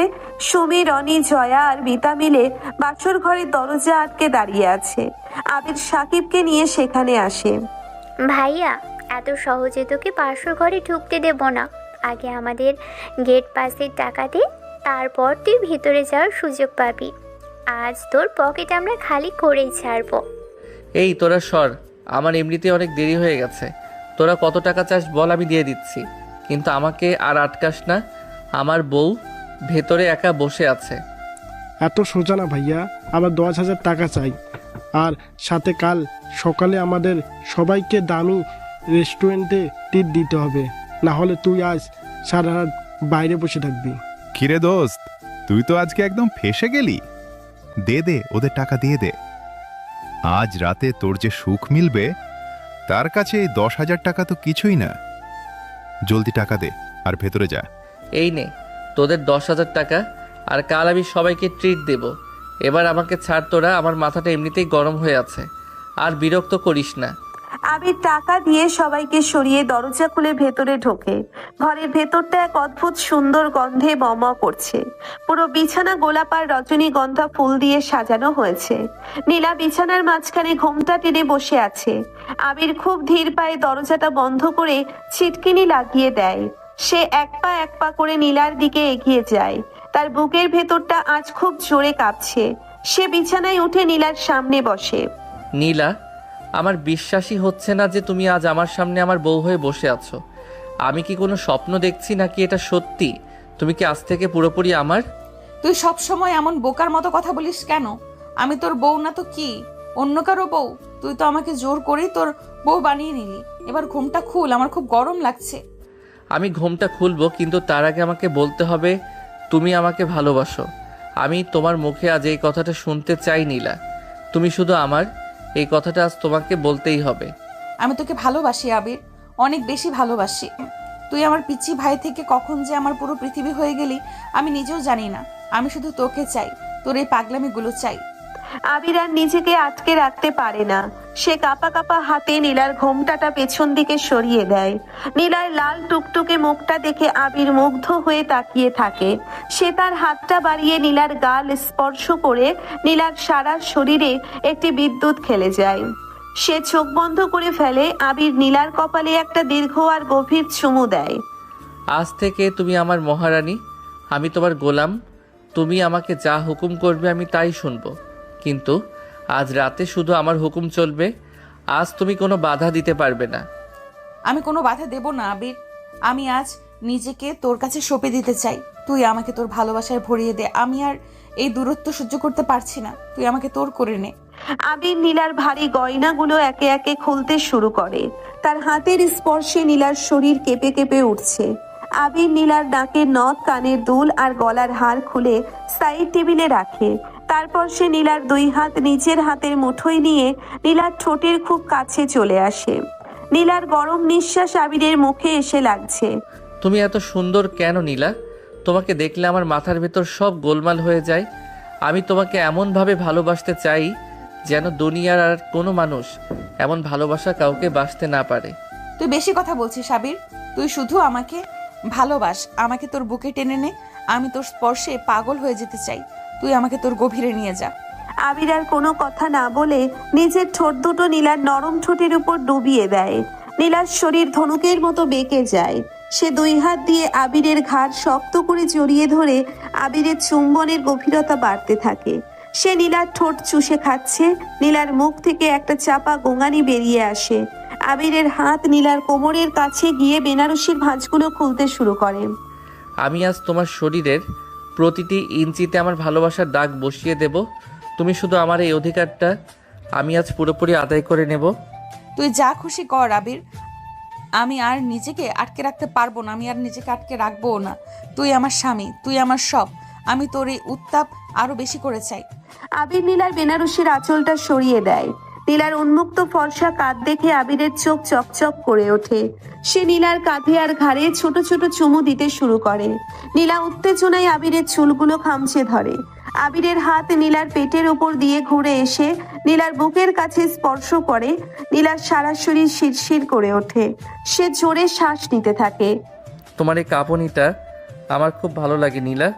তুমি যখন আমার স্পর্শে এভাবে পাগল হয়ে যাও তখন আমার নিজেকে দুনিয়ার সবচেয়ে ভাগ্যবান পুরুষ মনে হয়।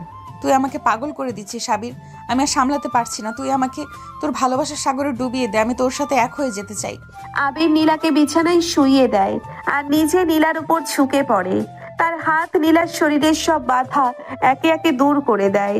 নীলা লজ্জায় দুই হাত দিয়ে নিজের মুখ ঢেকে ফেলে। আবির মুচকে হেসে নীলার হাত দুটো সরিয়ে দেয় আর নীলার চোখে চোখ রাখে। আজ কোনো লজ্জা নেই নীলা। আজ তুমি আর আমি ছাড়া এই দুনিয়ায় আর কেউ নেই। আজ শুধু আমাদের ভালোবাসার রাত। তুমি শুধু আমাকে অনুভব করো। আবির নীলার উন্মুক্ত শরীরে নিজের ভালোবাসার চিহ্ন আঁকতে শুরু করে। তার প্রতিটি চুমু নীলার শরীরে একটা নতুন আগুনের জন্ম দেয়। নীলা ব্যথায় আর সুখে একাকার হয়ে যায়। সে আবিরের পিঠে নিজের নখ বসিয়ে দেয়।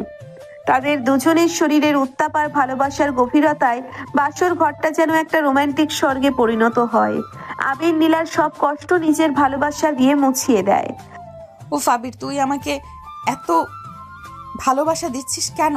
আমি যে তোর এই ভালোবাসায় মরে যাব। তুই আমাকে সারা জীবন এইভাবেই ভালোবাসবি তো? আমাকে কখনো ছেড়ে যাবি না তো? আমি তোমাকে ছেড়ে যাওয়ার কথা ভাবলে আমার নিজেরই দম বন্ধ হয়ে আসে। তুমি আমার জীবন, তুমি আমার বেঁচে থাকার কারণ। আমি তোমাকে আমার বুকের ভেতর সারা জীবন এভাবেই আটকে রাখবো। তাদের দুজনের শরীর আর মন এক অদ্ভুত প্রশান্তিতে ভরে যায়।